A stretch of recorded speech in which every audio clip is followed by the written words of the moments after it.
희망찬 새 아침이 밝았습니다.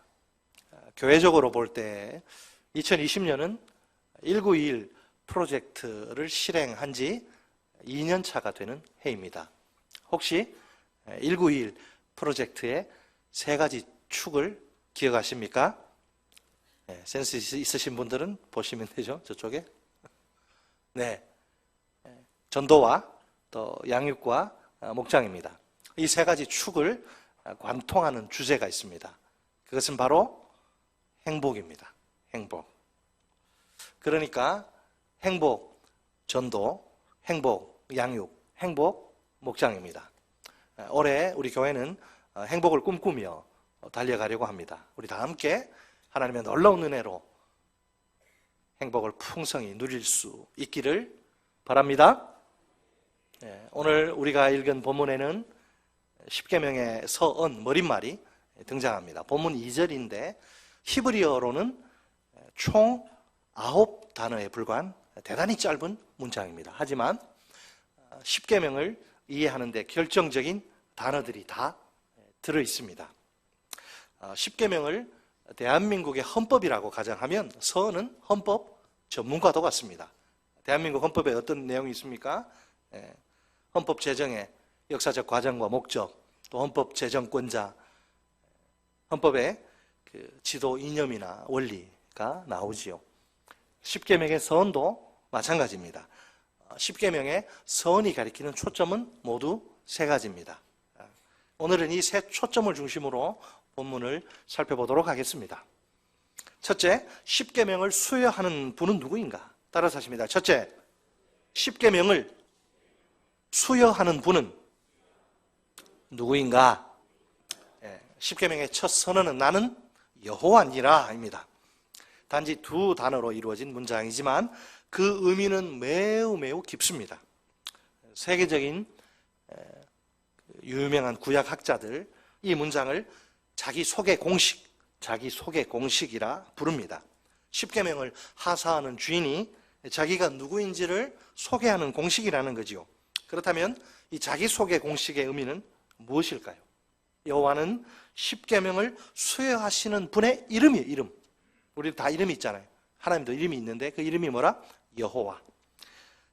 그러나 단순히 자신의 이름을 알려주시는데 목적이 있지 않습니다. 이 자기 소개 공식 안에는 중요한 목적들이 담겨 있습니다. 질문의 형식으로 표현하면 이렇습니다. 왜 이스라엘에게 십계명을 주시는가? 이스라엘은 또 왜 십계명에 순종해야 하는가? 나는 여호와니라 선언은 하나님이 행하신 일들과 연결됩니다. 동시에 마치 핵심 암호처럼 하나님에 관한 여러 가지 소중한 정보를 제공합니다. 하나님의 정체성은 무엇인가? 하나님의 성품은 어떠한가? 하나님이 핵심 가치로 생각하시는 것은 무엇인가? 우리가 특히 관심을 가져야 할 것은 하나님의 핵심 가치입니다. 우리가 어떻게 이것을 알 수 있을까요? 우선 나는 여호와니라는 어구가 성경 안에서 어떻게 쓰이는지를 알아야 합니다. 여러 본문이 나오는데 가장 중요한 본문은 출애굽기 2장이에요. 오늘 본문 책갈피에 놓으시고 앞으로 조금 가면 출애굽기 2장, 6장이 나옵니다.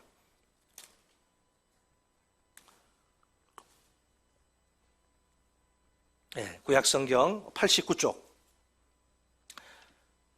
출애굽기 2장 6장 2절로 8절 여기엔 나는 여호와니라는 어구가 3번 연달아 나옵니다. 6장이에요. 6장 2절로 8절 좀 길지만 우리 다 함께 아주 중요한 본문이니까 찾아서 한 목소리로 읽겠습니다. 89페이지 출애굽기 6장 2절로 8절 시작. 하나님이 모세에게 말씀하여 이르시되 나는 여호와이니라 내가 아브라함과 이삭과 야곱에게 전능의 하나님으로 나타났으나 나의 이름을 여호와로는 그들에게 알리지 아니하였고 가나안 땅 곧 그들이 거류하는 땅을 그들에게 주기로 그들과 언약하였더니 이제 애굽 사람이 종으로 삼은 이스라엘 자손의 신음소리를 내가 듣고 나의 언약을 기억하노라. 그러므로 이스라엘 자손에게 말하기를 나는 여호와라 내가 애굽 사람의 무거운 짐 밑에서 너희를 빼내며 그들의 노역에서 너희를 건지며 편팔과 여러 큰 심판들로서 너희를 속량하여 너희를 내 백성으로 삼고 나는 너희의 하나님이 되리니 나는 애굽 사람의 무거운 짐 밑에서 너희를 빼낸 너희의 하나님 여호와인 줄 너희가 알지라. 내가 아브라함과 이삭과 야곱에게 주기로 맹세한 땅으로 너희를 인도하고 그 땅을 너희에게 주어 기업을 삼게 하리라. 나는 여호와라 하셨다 하라. 아멘. 덮지 마시고요. 나는 여호와니라 3번 연달아 나옵니다. 2절에 나는 여호와니라, 그리고 또 6절에 나는 여호와라, 그리고 8절에 나는 여호와라. 자, 나는 여호와라, 이것을 3번 반복하시면서 강조하시는 하나님의 속성은 무엇입니까? 하나님이 이스라엘의 족장들에게, 아브라함과 또 이삭과 야곱에게 어떻게 나타나시는지 주목하세요. 땅을 주시겠다고 약속하실 때에는 자신을 여호와로 알리시지 않습니다. 그 대신 전능의 하나님, 전능한 하나님으로 나타나십니다. 이제 그 하나님이 세월이 흘러서 애굽에서 종살이하던 이스라엘 자손의 고통 소리, 신음 소리를 들으십니다. 그때 하나님이 과거에 족장들에게 그 주신 약속을 기억하십니다. 그래서 애굽에서 이스라엘을 구해내실 것을 강조하십니다. 그러시면서 나는 여호와라고 선언하십니다. 그렇다면 하나님이 강조하시는 것은 출애굽과 이어지는 약속의 땅 하사입니다. 결국 나는 여호와라는 선언은 출애굽의 위대한 역사와 결합됩니다. 아울러 나는 구원자다라는 선포인 셈입니다. 출애굽기 20장을 보면 이제 6장의 선언이 그대로 성취됩니다. 하나님이 이스라엘을 그 약속대로 애굽 땅 종되었던 곳에서 구해내십니다. 그런 다음 그들이 이제 시내산에 도착하도록 인도하십니다. 그리고 이제 십계명을 주시면서 십계명의 선에서 나는 여호와라 이렇게 선언하십니다. 따라서 이 선의 목적은 단순히 십계명의 수여자가 누구인지 그저 이름이나 신분을 밝히는 데 있지 않습니다. 십계명의 수여자인 여호와가 이스라엘을 애굽에서 건져내셔서 땅을 하사하시는 분이시라라고 선포하는 데 있습니다.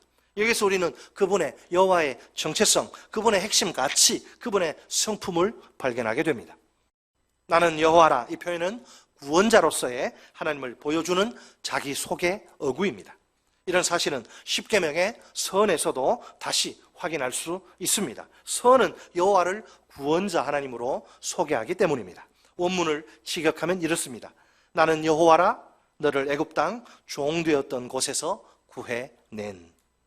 하나님이 이스라엘에게 십계명을 하사하시는 장면엔 흥미로운 것이 하나 있습니다. 하나님이 분명히 율법을 수여하시는 장면인데 하나님이 율법 수여자로 먼저 자신을 그렇게 제시하시지 않는다는 사실이에요. 그 대신 이스라엘을 애굽 땅 노예 집에서 해방시킨 너의 하나님이라고 소개하십니다. 그러니까 십계명에서 여호와의 1차적인 자기 정의는 이스라엘의 해방자야. 이스라엘 해방자. 여기서 우리가 한 가지 더 주목할 점이 있습니다. 이스라엘의 하나님 여호와는 단지 그 인간들을 이렇게 구원해내시는 구원자가 아닙니다. 인간들 중에서도 특별한 한 부류, 애굽에서 종노릇하는 그 종들, 노예들을 구원하셔서 그들을 자기 백성으로 삼으시는 분이다. 이것이 여러분 얼마나 놀라운 일입니까? 예? 당시 고대 근동 아시아에서는 도저히 이거 있을 수 없는 일입니다. 아니, 상상조차 할 수 없는 일입니다. 고대 근동의 신들은 능력이 많은 왕과 귀족들의 신이에요. 자기들에게 아주 거대한 웅장한 신전을 지어주고 매일 엄청난 양의 재물을 바칠 수 있으니까, 그럴 능력이 재력이 되니까 그 신들에게 노예들은 뭐냐 그러면 아무짝에도 쓸모가 없어요. 인간이 아닌 거예요. 속된 말로 돈이 안 되는 거예요. 관심 없습니다. 그 어떤 신이 남의 나라에서 종노릇하던 비참한 노예들을 선택하고 그들의 신이 되기를 원할 수 있단 말입니까? 말도 안 되는 소리예요, 이거는.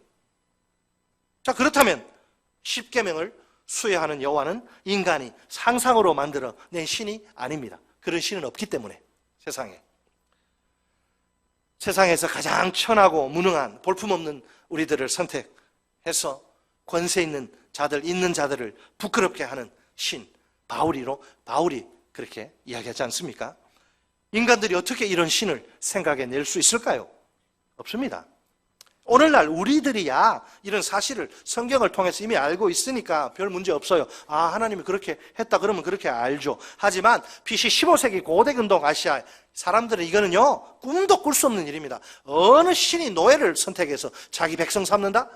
그런 신은 아무도 없어요. 그런 신은 오직 여호와만이 그런단 말이에요. 놀랍지 않습니까? 둘째, 따라서 하십니다. 둘째, 십계명의 수여자는 이스라엘과 무슨 관계인가? 자, 첫 번째는 뭐였습니까? 십계명의 수여자, 십계명을 이스라엘에게 주시는 분이 누구인가? 두 번째는 그러면 그렇게 십계명을 수여하는 여호와는 도대체 왜 이스라엘에게 주는가? 십계명, 이스라엘과 무슨 관계길래? 자, 십계명의 서는 십계명을 수여하시는 분과 이스라엘이 어떤 관계인지를 보여줍니다. 나는 여호와란 자기 속에 공식에 탁 달라붙어 있는 단어가 하나 있어요. 너의 하나님이라는 단어. 여기서 우리는 하나님과 이스라엘의 관계를 알 수 있습니다. 여호와는 이스라엘을 향해 너의 하나님이야, 나는 너의 하나님이야 말씀하십니다. 그렇다면 너의 하나님이란 무슨 뜻입니까? 단순한 거 아닙니다. 이것은 여호와의 자기 헌신 어구예요. 자, 뭐라고요? 여호와의 자기 헌신 어구라. 너의 하나님, 여호와의 자기 헌신을 보여주는 어구란 말이에요. 여호와가 자신을 이스라엘에게 내어주셨다. 이것을 강조하는 것이죠. 지금 여호와가 이스라엘에게 너의 하나님이라 라고 주장하시는 근거가 있습니다. 자신을 이스라엘에게 주시는 헌신. 내가 너희에게 이렇게 헌신했기 때문에 나는 너의 하나님이야. 헌신이 그 근거입니다. 자, 오늘 하나님이 우리에게도 너의 하나님이야 이렇게 말씀하십니다. 이것은 하나님 편에서 그야말로 엄청난 자기 헌신입니다. 신학교에서 학생들을 가르치는 교수와 학생의 관계를 예로 한번 들어볼까요? 교수의 입장에서 볼 때 누가 자기 제자입니까? 한두 번 자기 수업 들은 학생입니까? 아니면 제가 교수님께 진정으로 배웠습니다 이렇게 고백하는 학생입니까? 교수가 먼저 학생에게 스승이라고 주장하기 위해서 필요한 것이 있어요. 교수로서 학생에게 헌신한 것이 있어야 한다는 겁니다. 교수의 헌신을 통해 학생이 무엇이든 참으로 배워야겠지요. 학생이 정말 무지의 상태에 있었는데 그 교수 만나서 진정한 지식과 지혜의 상태에 도달합니다. 평생 잊을 수 없는 귀한 교훈을 얻습니다. 본보기가 되는 삶을 통해 큰 감동을 받습니다. 그럴 때 비로소 교수와 학생은 스승과 제자의 관계로 들어갈 수 있습니다. 여러분 이해가 되십니까? 자, 하나님과 이스라엘의 관계도 마찬가지란 거예요. 하나님이 이스라엘에게 너의 하나님이라고 말씀하십니다. 이런 경우엔 하나님이 이스라엘에게 보이신 자기 헌신이 분명히 있어야 합니다. 자, 그렇다면 자연스럽게 마음속에 한 가지 질문이 떠오릅니다. 여호와는 어떻게 자신을 주심으로써 이스라엘의 하나님이 되신 것일까? 우리가 이미 앞에서 살펴보았지요. 여호와가 이스라엘의 하나님이 되신 것은 이스라엘을 애굽에서 구원, 해방하셨기 때문입니다. 십계명의 선 마지막 부분에 이 점이 잘 드러나 있습니다. 너를 애굽 땅 종되었던 집에서 인도하여 낸 너의 하나님이라. 이스라엘을 애굽 땅 종되었던 곳에서 이끌어내신 하나님이십니다. 이 헌신을 근거로 하나님이 이스라엘에게 너의 하나님이라고 자신 있게 선언하십니다. 자신이 이스라엘의 주인이시란 거죠. 이렇게 나는 여호와란 자기 속의 공식에 너의 하나님이란 자기 헌신 얻구가 첨가됩니다. 결국 하나님과 이스라엘의 관계가 분명해집니다. 하나님이 누구십니까? 이스라엘을 구원해내신 해방자 여호와이십니다. 따라서 이스라엘의 주인이 되십니다. 이스라엘이 누구냐? 여호와의 것, 여호와의 소유, 여호와의 백성이 됩니다. 이상의 내용을 종합하면 여호와는 이스라엘의 구원자시오 동시에 주인이십니다. 구원자와 주인이란 두 개념 결코 서로 분리할 수 없습니다. 이것은 구약 성경과 신약 성경이 선포하는 동일한 메시지입니다. 만약 여호와를 구원자로 선포할 뿐 주님으로 선포하지 않는다면 어떨까요? 그것은 복음을 절반만 선포하는 것이죠. 불완전한 복음입니다. 복음을 듣는다고 하는데 여호와를 나를 죄와 사망에서 구원해 주신 구세주로는 믿는데 주인으로는 믿지 않는다. 주인은 부담스럽습니다. 내 인생 내 마음대로 살지 주님한테 통제받고 다스림 받고 나 싫습니다. 구원자로서만 만족합니다. 예수 영접하는 게 아닙니다. 그죠? 여러분, 제가 늘 이야기하는 복음의 가장 기본이 뭐예요? 예수를 영접한다. 요한복음 1장 12절, 영접하는 자 곧 그 이름을 믿는 자들에게는 하나님의 자녀가 되는 권세를 주셨으니, 그 영접은 예수를 세이비어, 구원자로, 또 롤드 킹, 나의 주인으로 왕으로 모신다는 거예요. 그게 예수 영접이지. 자, 그러니까 그 차원에서 보면 오늘 예수 믿는다고 하면서 세상에서 손가락질 당하고 아주 그냥 하나님 교회 먹칠하고 하나님 영광 가리는 사람들, 뭐 정확히 알 수는 없지만 그런 사람들이 그렇게 할 가능성이 크죠. 아, 구원자는 좋은데 예수가 주인이 아니니까 자기 마음대로 사는 거지. 여러분, 유명한 선교사요, 순교자인 짐 엘리엇이라는 분이 있어요. 그분이 이렇게 말합니다. 그리스도가 신자의 구원자라는 사실은 당연하게 가르치면서 그리스도가 신자의 주님이라는 사실은 선택적으로 가르치는 것은 20세기 이단이다. 그리스도가 유일한 주인이시오 주님이신 것을 부인하는 것은 예수 그리스도 안에 있는 진리의 일부만을 선포하면서 그분의 인격 절반만을 설교하는 것이다. 복음은 구원자이실 뿐만 아니라 명령하시는 주님에 대한 온전한 이해를 바탕으로 선포되어야만 한다. 주님의 주 되심을 부인하는 것은 그 이유가 어떠하든 하나님의 요구를 희석시키는 불순종이다. 왜냐하면 그것은 하나님을 하나님으로 인정하지 않는 것이기 때문이다. 여러분, 이 점은 신약 성경에 분명하게 나타납니다. 예수님은 우리의 구세주 구원자이신 동시에 우리의 주, 우리의 주인, 우리의 왕이 되십니다. 이것은 복음의 핵심이에요. 로마서 10장 9절 말씀입니다. 내가 만일 내 입으로 예수를 주로 신하며 또 하나님께서 그를 죽은 자 가운데서 살리신 것을 내 마음에 믿으면 구원을 받으리라. 아멘. 사도행전 2장 36절 말씀도 있습니다. 그런즉 이스라엘 온 집은 확실히 알지니 너희가 십자가에 못 박은 이 예수를 하나님이 주와 그리스도가 되게 하셨느니라 하니라. 아멘. 여기에 모인 우리는 어떻습니까? 오늘 우리는 예수님을 우리의 구원자시오 동시에 우리의 주인으로 믿습니까? 그 고백대로 예수님을 그렇게 섬기고 있습니까? 단지 하나님의 명령과 계명을 심각하게 받아들이지 않는 사람이 있다면 어떨까요? 어쩌면 그 사람에게 예수님은 단지 구원자일 뿐 주인은 아닐지도 모릅니다. 자기가 왕 노릇하고 자기 하고 싶은 거 다 자기가 주인 노릇하는 거예요. 굉장히 불편하면서도 무서운 진실입니다. 그건 예수 영접한 게 아닙니다. 따라서 하십니다. 셋째, 이스라엘이 십계명을 지켜야 하는 이유는 무엇인가? 자, 첫째는 무엇이었어요? 십계명을 수행하는 분이 누구신가? 그럼 두 번째는 십계명을 수행하는 분이 이스라엘과 무슨 관계인가? 셋째는 이스라엘이 십계명을 지켜야 하는 이유는 무엇인가? 나는 여호와라 자기 소개 공식과 너희 하나님이라 자기 헌신 공식을 보세요. 여호와가 노예로 살던 비참한 이스라엘, 그 이스라엘을 구원해 내십니다. 그들에게 자유를 선사하십니다. 뿐만 아니라 그들을 위해 자신을 내어 주십니다. 친히 이스라엘의 주와 구원자가 되어주신 것이죠. 십계명서는 이 사실을 강조하기 원합니다. 그래서 마지막에 너를 애굽 땅 종되었던 집에서 인도하여 낸 이란 억구가 첨가됩니다. 이스라엘은 그 비참한 종신세에서 아버지가 노예 또 할아버지가 노예 계속 10몇 대째 노예로 가만히 냅두면 계속 비참하게 인간 이하로 살다 다 죽을 판이에요. 그런데 이스라엘은 그 종신세에서 그들이 자유인이 해방이 되잖아요. 이스라엘은 종신세에서 해방되고 자유인이 된 사실을 잊지 말아야 합니다. 하나님이 자신의 뜻을 계시하신 십계명의 말씀에 반드시 순종해야 합니다. 성경에서는 애굽을 노예의 집으로 묘사합니다. 가나안 땅의 풍요로움과 대조합니다.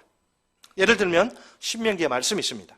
종되었던 집은 이스라엘이 장차 가나안 땅에 들어가 경험할 새로운 상황과 극명하게 대조됩니다. 그들은 약속의 땅에서 풍요로움을 즐길 수 있습니다. 노예 생활과는 차원이 다른 자유의 인생을 살 수 있는 거죠. 그러나 여기엔 한 가지 문제가 있습니다. 풍요와 자유 뒤에 발톱을 감추고 숨어있는 위험성이에요. 일단 이스라엘이 가나안 땅에서 풍요를 마음껏 경험하죠. 그러면 자칫 여호와를 잊어버리고 다른 신을 섬길 가능성이 많습니다. 이것은 대단히 실제적이면서도 위험하기 짝이 없는 문제입니다. 따라서 하나님은 너희가 애굽에서 노예였다, 이 사실을 제발 잊지 말라 누누이 당부하고 또 당부하시는 거예요. 십계명의 선에서도 마찬가지입니다. 이스라엘이 하나님이 주시는 약속의 땅, 젖과 꿀이 흐르는 축복과 번영의 땅에 들어가지 않습니까? 거기서 그들은 십계명을 지키며 이방인들과 다르게 살아야 합니다. 자, 이를 위해서 무엇보다 중요한 것이 있죠. 과거의 이스라엘이 애굽에서 노예였다는 사실을 기억하는 것입니다. 이것은 십계명뿐만이 아닙니다. 여호와의 모든 명령과 법도 규례와 관련해서도 역시 마찬가지입니다. 여호와의 율법을 지켜야 한다.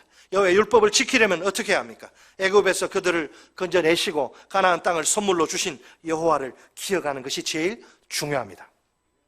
우리 다 같이 본문은 책갈피에 놓으시고 신명기 6장 봅니다. 출애굽기에서 조금만 넘기시면 신명기 6장 20절 272쪽 구약성경 272쪽입니다.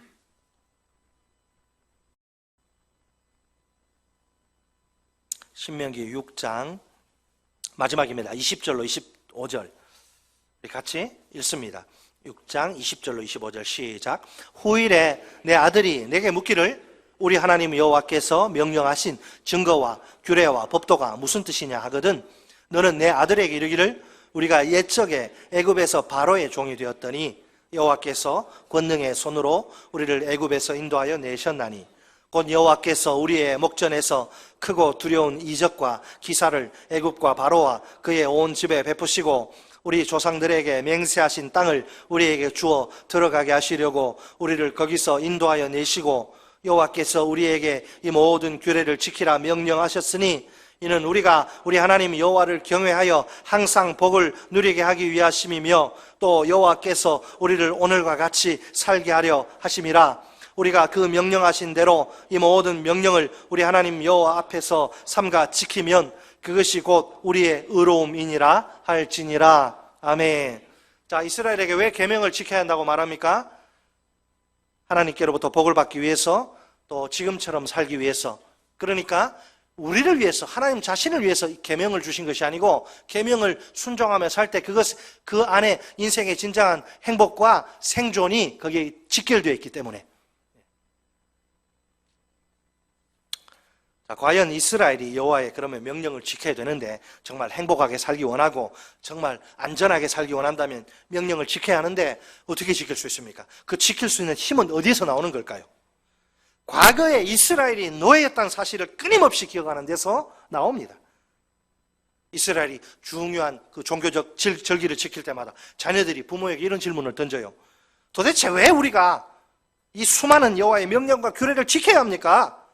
언제나 대답은 한 가지예요.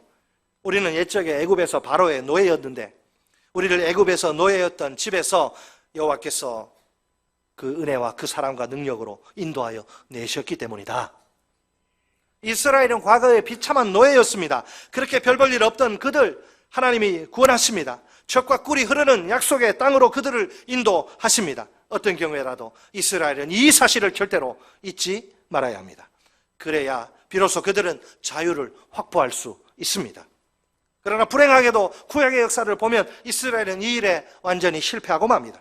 그들은 하나님의 놀라운 은혜로 구원을 받고 가나안 땅에 들어오지요. 그런 후 그들이 과거에 애굽에서 노예였다는 사실을 잊어버립니다. 근데는 하나님을 버리고 우상을 숭배합니다. 그러다가 천년이 지난 후 바벨론의 포로로 끌려갑니다. 비록 하나님의 은혜로 다시 고향 땅에 돌아오기는 하지만 신약시대에 또다시 자신들이 애굽에서 종이었다는 사실을 잊어버리게 됩니다. 그러자 결국 로마에게 완전히 망하고 전 세계에 흩어져 버리죠. 무려 2000여 년 가까이 나라 없이 정처 없이 떠돌아다니며 비참하게 살 수밖에 없습니다. 여러분, 오늘날 유대인들은 어떨까요? 이제는 그렇게 하잖아요. 오늘날 유대인들은 과거 애굽에서 노예였다는 사실을 잊지 않으려고 안간힘을 씁니다. 얼마나 많은 노력을 기울이는지 몰라요. 이스라엘에 가면 수많은 기념관들을 그들이 건립하고 많은 기존물을 제작해 놓고 있어요. 그 결과 유대인들은 국가적, 민족적 위기 때마다 놀랄만한 힘을, 단결된, 일치된 힘을 보여줍니다. 그 중에서 세계를 놀라게 한 가지는 1967년에 벌어진 6.1 전쟁입니다. 그 당시 이스라엘의 인구는 불과 250만 명, 상대편 아랍 연맹은 1억 명이나 됩니다. 생각해 보세요. 250만 대 1억의 대결. 숫자상으로 이건 이미 보나마나한 싸움, 게임이 안 되는. 그러나 그러니까 누가 보더라도 골리앗이 딱 다윗 봤을 때 너무나 기가 차가, 네가 나를 무슨 개로, 동네 개로 알고 네가 지금 그렇게 왔느냐. 자기는 완전 무장했는데 다윗은 그냥 나오잖아요. 네가 무슨 동네 개 죽이러 왔냐? 이 녀석아. 골리앗이 하도 어이가 없으니까. 그런 싸움 이거는. 그러나 전쟁의 결과는 모두의 예상을 완전히 뒤엎어버리죠. 이스라엘이 개전 후 딱 일주일도 아니야. 6일 만에 7일 안식일 지키라고, 주일 지키라고 그러신 것 같아요.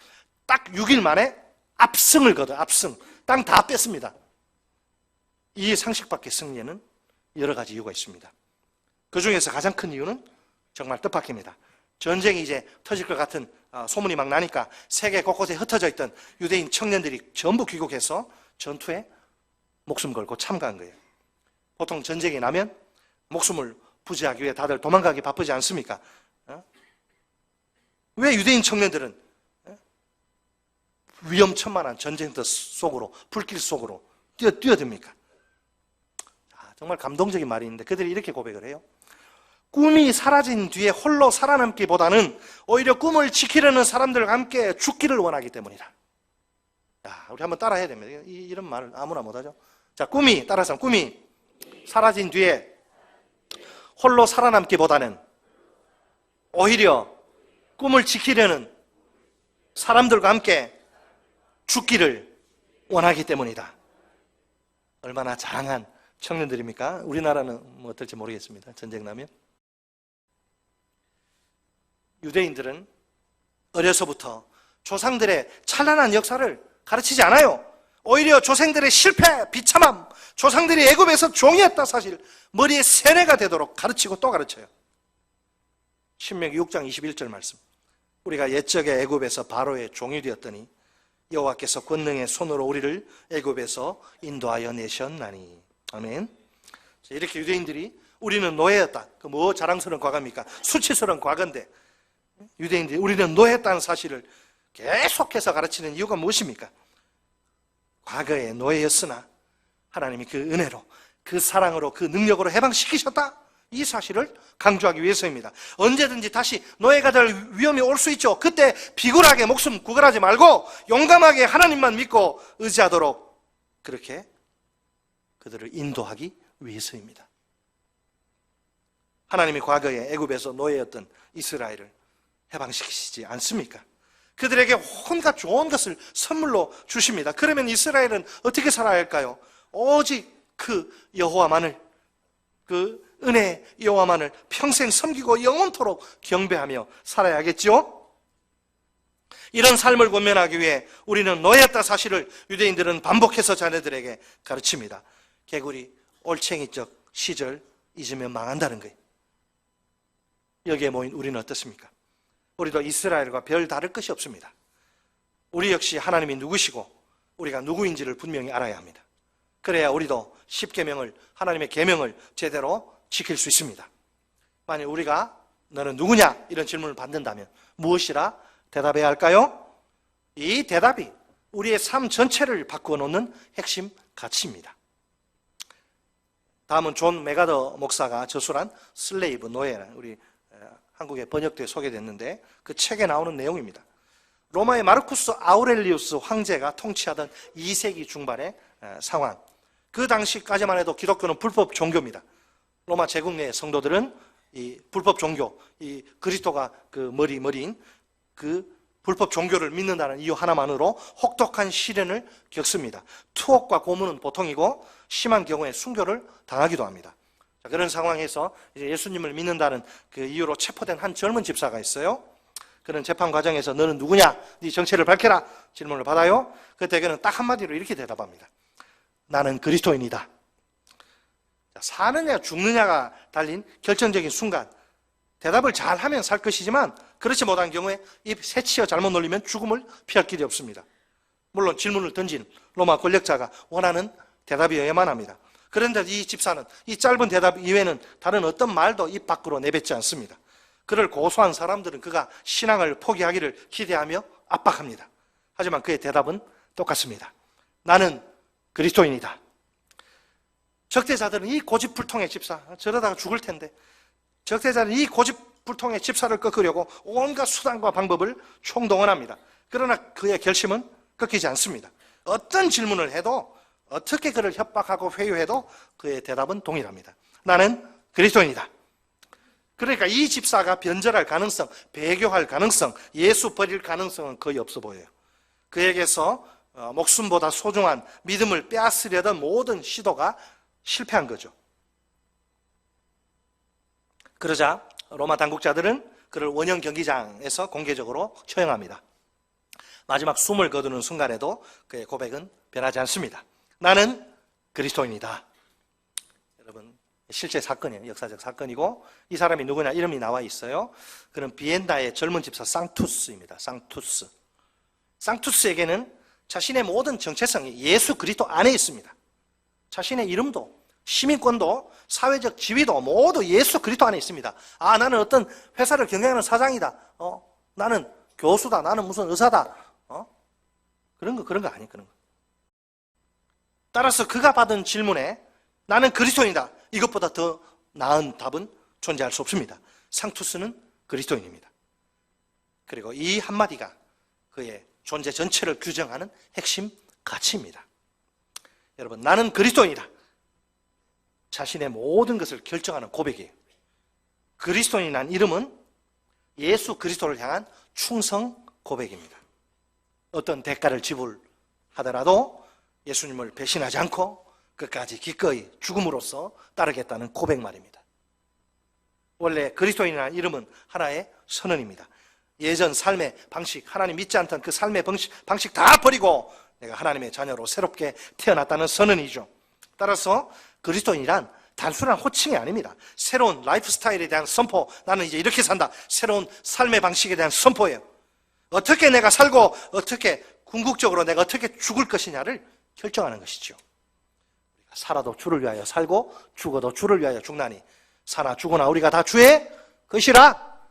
예수를 주로 주인으로 모신 사람은 그렇게 살고 그렇게 죽는 거예요. 단순히 예수를 구세주로만 믿고 주인으로 영접하지 않은 사람은 너 재산 내놓을래? 예수 포기할래? 재산 붙들게 예수 포기하고. 너 목숨 내놓을래? 예수 내놓을래? 재산, 목숨 아까워서 예수 버리는 거예요. 오늘 우리는 2020년 새해 첫 주일에 주님 앞에 서 있습니다. 너는 누구냐? 내 정체가 무엇이냐? 이런 질문 앞에서 무엇이라고 대답하겠습니까? 나는 그리스도인이다. 나는 가수다. 그 보면 가짜 가수들 다 드러나잖아요. 이만 립싱카든 아예 나올 명함도 못 내밀어. 라이브로 불러야 되는데 다 그 전자기계 인간의 문명에 숨어있던 가짜 노래도 못 부르는 가수들 다 빵꾸 나잖아요. 너는 누구냐? 우리도 가짜 가수처럼 그렇게 할 수 있어요. 자기는 가짜인 줄 아는데 진짜인 것처럼. 그래서는 안 돼요. 여러분, 우리가 너는 누구냐? 내 정체를 밝히라. 세상이 요구할 때 쌍투스처럼 나는 그리스도인이다. 떳떳하게 힘있게 자신있게 여러분 말할 수 있습니까? 아니, 어쩌면 우리에게 이 고백보다 더 큰 문제가 있을지 모르겠습니다. 우리에게 입술의 고백보다 참된 그리스도인이 되는 것이 더 큰 문제일 수 있습니다. 여러분, 꽤 많은 그리스도인들이 교회는 다니지만, 봉사는 하지만, 직분은 받지만 하나님의 말씀과 계명을 철저히 지키지 않습니다. 적당히 타협하고 대충대충 양다리 걸치고 세상과 주님께 그렇게 살아가요. 그러면서도 참으로 쉽게 나는 그리스도인이라고 외치며 살고 사도신경도 외우고 주기도문도 외우고 고백과 삶이 따로 국밥이라. 얼마나 심각한 문제입니까? 물론 나는 그리스도인이다. 입술의 고백은 대단히 중요합니다. 참된 그리스도인이라면 누구든지 이 고백을 할 수 있어야 합니다. 그러나 이 고백이 전부는 아닙니다. 이 고백만으로는 부족합니다. 우리가 진정한 그리스도인이 되어야 합니다. 한 걸음 더 나아가 그 신분에 합당한 그 신분이 참임을 증명할 수 있는 삶을 살아야 합니다. 하나님의 말씀과 계명에 온전히 붙들리고 사로잡혀야겠죠? 우리 인생을 지배하고 인도하며 다스리는 원동력이 하나님의 말씀이어야 합니다. 언제나 하나님의 말씀 앞에 믿음의 순종으로 반응하며 살아야 합니다. 그러기 위해서는 우리가 과거에 죄의 노예였다, 마귀의 자식이었다는 사실을 꼭 기억해야 합니다. 죄인인 우리를 예수 그리스도가 자기 목숨을 버리셔서 우리를 자유롭게 하시고 우리를 해방시켜 주시고 구원해 주십니다. 우리가 다시는 노예 시절로, 그 끝이 영원한 멸망인 우리가 다시는 노예 시절로 돌아가선 안 됩니다. 앞으로는 죽을 때까지 자유인으로 살아야 합니다. 이제 우리가 예수님이 선사하신 그 자유를 잘 보존하고 누려야 합니다. 더 이상 우리가 죄의 노예로가 아니라 그리스도의 노예로 살아야 합니다. 그리스도가 우리의 주인이 되시고 우리는 그분의 노예가 되어 그렇게 실제로 살아야 합니다. 한마디로 말해 이것은 나는 죽고 예수로 사는 삶이라. 나는 죽고 예수로 사는 삶.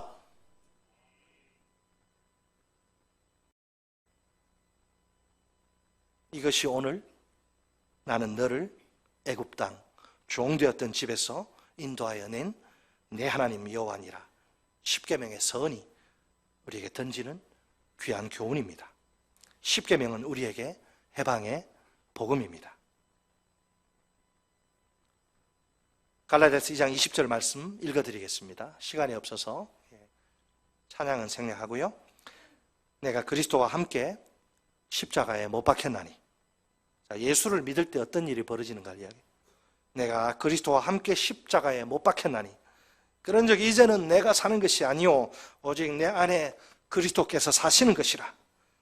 이제 내가 육체 가운데 사는 것은 나를 사랑하사 나를 위하여 자기 자신을 버리신 하나님의 아들을 믿는 믿음 안에서 사는 것이라.